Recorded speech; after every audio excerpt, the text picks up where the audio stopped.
So far we've focused on two of the three things we were going to talk about: the enlightened self-interest of using your core competency to improve your outcomes by having a greater impact with your investments, your philanthropic investments, and also the internal self-interest and external self-interest of energizing people, whether your own people or outside of the company. We also, and Ray and Karen both touched on this, in the end, companies are in this for business and for long-term growth and profit as well. And this is all about doing good and doing well in enlightened self-interest. So now we can end, before we go to the audience, questions on the long-term benefits of the engagement of corporate social responsibility. And Ray, you talked about some of the numbers, and maybe it's good to frame globally how some of these diseases and areas that are being targeted by philanthropists actually do impact today business performance and operations. And then maybe I'll go to Chuck first, and Karen about your comments about how you see business opportunities there as well. So in Africa, with the cost of malaria, healthcare costs, malaria accounts for 60% of the outpatient visits to health clinics and hospitals, 30% of inpatient, and the absenteeism I talked about. Malaria costs the continent of Africa $40 billion a year. We've raised about $4 billion to cover everybody with the bed nets and to bring the death toll down to zero by 2015. A $4 billion investment to bring about a $40 billion return in improvement in the GDP of Africa. That's 1,000% return per year. We'd all make that investment if we could. I spent about 10 years on mentoring. In 1991, when we started the Points of Light Foundation, there were 250,000 mentors in our country. And we know that a youngster at risk who has a mentor for just 12 months is 50% less likely to abuse alcohol or to skip school. With the help of Colin Powell and other leaders, we went from 250,000 mentors in our country to where we have more than 5 million today. The World Bank estimated that for every youngster at risk that we save from taking the wrong road, we save $2 million to the taxpayers during that youngster's lifetime. We estimate that we've saved with this mentoring movement about $2 trillion during the lifetimes of all those youngsters as a result of this concentrated effort and thinking about philanthropy from a point of view of measuring quantifiable outcome, not just for a feel-good purpose, but measuring return on investment. And then that inures not only to the individual corporation, but to the economy and to the community at large. Just one story on mentoring.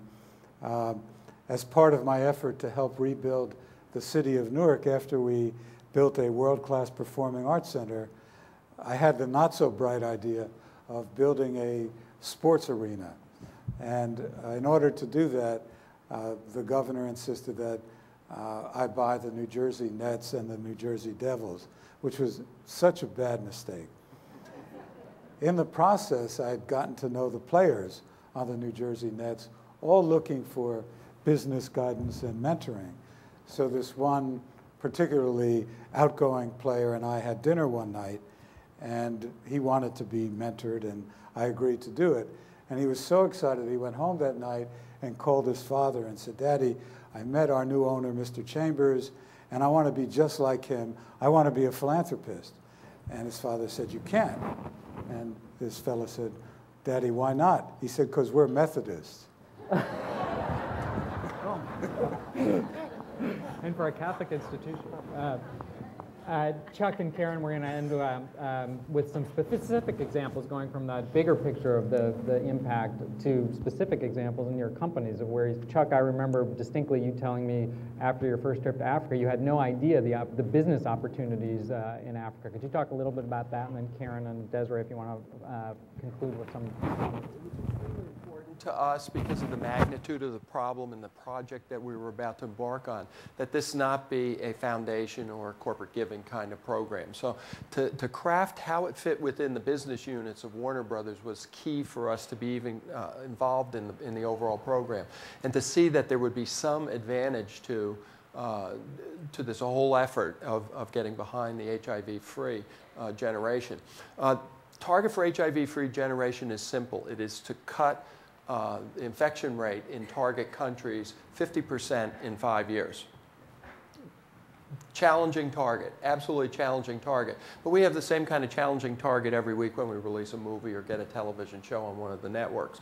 But the division that did not have it, and this is more to Mark's point about being specific, was our games division. It's 5 years old. Most of the folks are 30 years or younger.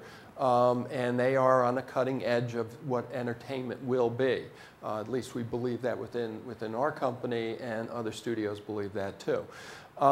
So the issue was, how do we give them the same cultural values, the corporate cultural values, the same understanding of how you can create a product that can go around the world within this confine of a game business that is focused on the US and a few countries in Europe.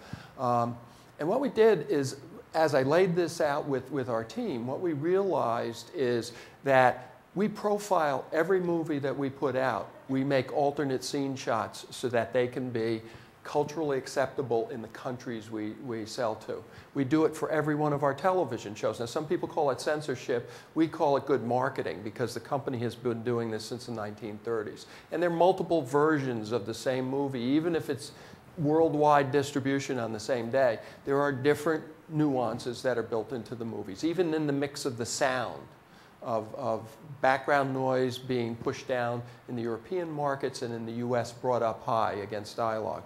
So we understand those nuances. So out of the PEPFAR program, what it gave us the opportunity to do was to send our teams of game developers into Kenya and to start to understand that there are cultural differences, there are cultural taste differences. The music for our game was all developed with local artists in Kenya. And as we roll this out into other countries, we will use the musical artists in those countries. The scenes that you see in the game, such as the skyscrapers and the animals that are in those particular countries, are all unique to the Kenya experience. 9 visits, multiple people going on these field teams to understand the culture and to make the contacts. What we've drawn out of this is an experienced team, an experienced workforce, experienced leadership in our game division as to what it takes to be accepted outside of the United States and develop a product that expands the world. And it takes a considerable amount to be sensitive to those things. That's a very, very tangible thing. It's a growth thing. We also saw opportunities, clever people doing clever things, countries that have rich storytelling. It may not be written, it may not be filmed, but rich stories that as you sit with villagers in different areas of the countries and listen to the stories, somewhere there, we're hoping there's a Jackie Chan. There's somebody out there who can create a story, a game, a movie, a TV show that spans all cultural barriers. And by being there, understanding the cultures, working in that, we hope to develop very, very tangible results. I'm afraid we're not going to be able to give you two a chance to comment on that, because we have to go to this is a high-tech conference and university, so we're going to online questions first. But we'll come back to it if we can.